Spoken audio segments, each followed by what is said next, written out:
Traditional karate असोसिएशनान 2025ची राज पावंड्यावेळी karate सर्त आयोजित केली। या सर्तीत पार्थ संजय हंद्राळे हाणी भांगर पदक जिखले।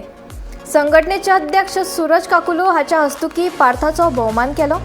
उत्तर आणि दक्षिण गोय पावंड्यार ही सर्त घडोवन हाडिल्ली।